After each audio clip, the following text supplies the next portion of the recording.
Hi ಎಲ್ರಿಗೂ ನಮಸ್ಕಾರ. ಎಲ್ಲರೂ ಹೇಗಿದ್ದೀರಿ? I hope you are doing good. ಇವತ್ತು ನಮ್ಮ ಮನೆಯಲ್ಲಿ ವಾಹನ ಪೂಜೆ, ತುಳಸಿ ಪೂಜೆ ಹಾಗೆ ಗೋ ಪೂಜೆಯನ್ನು ಮಾಡ್ತಾ ಇದ್ದೇವೆ. ಪ್ರತಿ ವರ್ಷ ವಾಹನ ಪೂಜೆಯನ್ನು ನಾವು ಬೆಳಿಗ್ಗೆ ಮಾಡ್ತಿದ್ದೆವು. ಬಿಕಾಸ್ ಆಫ್ ಸಮ್ ರೀಸನ್ಸ್ ಈ ಸತಿ ನಾವು 3 ಪೂಜೆಯನ್ನು ಕೂಡ ಸಂಜೆ ಹೊತ್ತಿಗೆ ಮಾಡ್ತಾ ಇದ್ದೇವೆ. ಹಾಗಾಗಿ ಅದರ ಪ್ರಿಪ್ರೇಷನ್ಸ್ ಎಲ್ಲ ನಡೀತಾ ಉಂಟು. Let's go.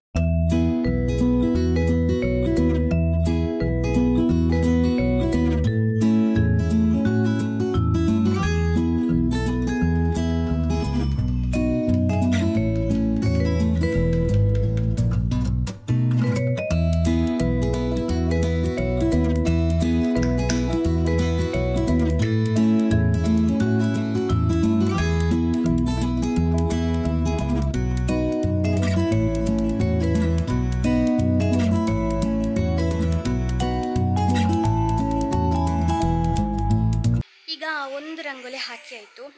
ಇದು ಈ ರಂಗೋಲಿ ಅಂತ ಹಾಕಾಯ್ತು. ಇದೇನಿಲ್ಲ, ತುಂಬ ಸಿಂಪಲ್ ರಂಗೋಲಿ. ಇನ್ನು ಇದಕ್ಕೆ ಮಿಡಲಲ್ಲಿ ಬೇಕಾದ್ರೆ ಏನಾದ್ರು ಬರಿಬೋದು, ಬಟ್ ನಾನಲ್ಲಿ ಸ್ವಲ್ಪ ಏನಾದರೂ ದೀಪ ಅಥವಾ ಒಂದು ಹಣತೆ ಆ ಥರ ಏನಾದರೂ ಇಡುವ ಅಂತಿದ್ದೇನೆ. ಆ್ಯಂಡ್ ಇದ್ರದ್ದು ಸರ್ಕಲ್ ಉಂಟಲ್ಲ, ಇಲ್ಲಿ ಸರ್ಕಲ್ ಉಂಟಲ್ಲ, ಈ ಸುತ್ತಿನಲ್ಲೂ ಕೂಡ ಹಣತೆ ಇಡುವ ಅಂಥೇಳಿ. ಸೊ ಎಸ್, ಒಂದು ರಂಗೋಲಿ ಆಯಿತು. ಇನ್ನು 2 ರಂಗೋಲಿ ಹಾಕಲಿಕ್ಕೆ ಉಂಟು. ಅದು ಹಾಕೋದಕ್ಕಿಂತ ಮೊದಲು ಒಂದು ಮನೆ ಬಾಗಿಲ ಹತ್ರ ಹಾಕುವಂತಿದ್ದೇವೆ, ಇನ್ನೊಂದು ತುಳಸಿ ಕಟ್ಟೆ ಹತ್ತಿರ ಇಲ್ಲಿ. ಬಟ್ ತುಳಸಿ ಕಟ್ಟೆ ಎಲ್ಲ ತೊಳೆದಾಗಿದೆ, ಈಗ ಹಾಕ್ಲಿಕ್ಕೆ ಆಗೋದಿಲ್ಲ. ಇಲ್ಲೆಲ್ಲ ಸ್ವಲ್ಪ ಒದ್ದೆ ಉಂಟು. ತುಳಸಿ ಪೂಜೆ ಮಾಡಲಿಕ್ಕೆ ಅಂತ ಹೇಳಿ ಬಾಳೆ ಗಿಡ ಎಲ್ಲ ತಂದಿಡೋದೆಲ್ಲ ಮಾಡ್ತಾರೆ. ಆಮೇಲೆ ಅಲ್ಲಿ ಆ ಕಾರ್ನರಲ್ಲಿ ಬಾಗಿಲಿನ ಹತ್ತಿರ, ಮೆಟ್ಲಿನ ಹತ್ತಿರ ಅಲ್ಲೊಂದು ರಂಗೋಲಿ ಹಾಕೋದು. ಸೊ ಇದು ಒಣಗಬೇಕು ಆ್ಯಂಡ್ ಅಲ್ಲಿ ಬಾಳೆ ಗಿಡ ಎಲ್ಲ ತಂದಿಟ್ಟಾದಮೇಲೆ ರಂಗೋಲಿ ಹಾಕಬೇಕು. ಸೊ ಈಗ ಅಲ್ಲಿ ಮಾಡುವ. ಆ್ಯಂಡ್ ಇನ್ನೊಂದು ಪ್ಲ್ಯಾನ್ ಉಂಟು, ಇಲ್ಲಿ ಬದಿಚಿಟ್ಟದೊಂದು ಮೇಲ್ಗಡೆ ಹಾಕಿದ್ದೇನಲ್ಲ, ಸೊ ಇಲ್ಲಿ ಒಂದು ಕೆಳಗಡೆ ಹಾಕುವ ಅಂತೇಳಿ.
ಯಾರು ನಂದು ಕಾರ್ ತೊಳೆದಾಯಿತು, 2 ಕಾರ್ ತೊಳೆದಾಯಿತು. ಬೈಕ್ ತೊಳಿಲಿಕ್ಕೆ ಬಾಕಿ ಉಂಟಾ? ಹಾಂ, ಓಕೆ. ಈಗ ಸ್ಕೂಟಿ ತೊಳಿತಾ ಇದ್ದಾರೆ. ಸಾಕಾ? ಓಕೆ.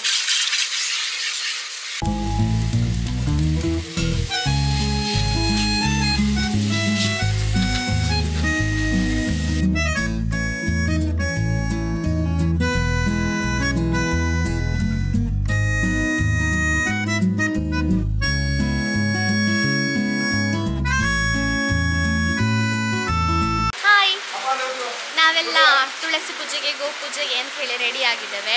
ಇನ್ನೇನಿಲ್ಲ, ಪೂಜೆ ಶುರು ಆಯಿತು. ಹಣತೆಲ್ಲ ಹಚ್ಚಿ ಮನೆ ಮತ್ತು ನಮ್ಮದು ದೈವಸ್ಥಾನ ಆಗಿರ್ಬೋದು ಮತ್ತು ತುಳಸಿ ಕಟ್ಟೆ ಹತ್ತಿರ ಎಲ್ಲ ಹಣತೆಲ್ಲ ಹಚ್ಚಿ ಚಂದ ದೀಪ ಬೆಳಗಿಸಿ ಚಂದ ಕಾಣ್ತಾ ಉಂಟು. ನಿಮಗೆ ಕೂಡ ತೋರಿಸ್ತೇನೆ.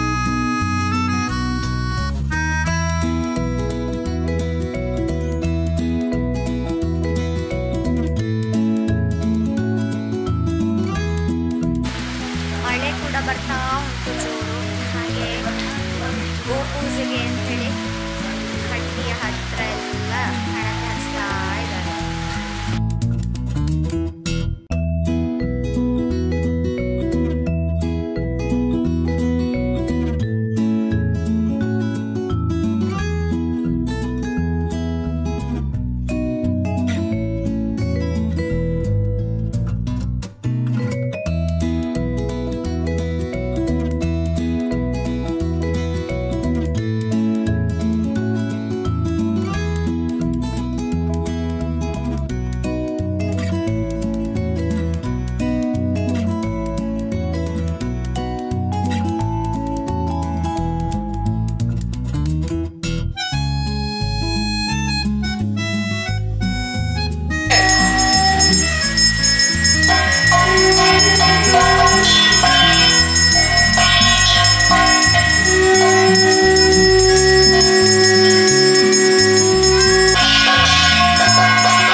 ಪ್ರಕಾರ ನಾವೆಲ್ಲರೂ ಮನೆಯವರು 3 ರಿಂದ 4 ದಿನ ದೀಪಾವಳಿ ಹಬ್ಬವನ್ನು ಖುಷಿಯಿಂದ ಆಚರಿಸಿದ್ವಿ. ಐ ಹೋಪ್ ನಿಮಗೆ ಈ ವಿಡಿಯೋ ಇಷ್ಟ ಆಗಿದೆ ಅಂತ. ಹಾಗೇನಾದರೂ ಇದ್ದರೆ ವಿಡಿಯೋನೊಂದು ಲೈಕ್ ಮಾಡಿ, ಶೇರ್ ಮಾಡಿ, ಅದೇ ರೀತಿ ನನ್ನ ಚಾನಲನ್ನು ಸಬ್ಸ್ಕ್ರೈಬ್ ಕೂಡ ಮಾಡಿ. ಅದೇ ನಮಗೆಲ್ಲರಿಗೂ ಸದಾ ಒಳ್ಳೇದು ಮಾಡಿ. Thank you so much for watching. Bye.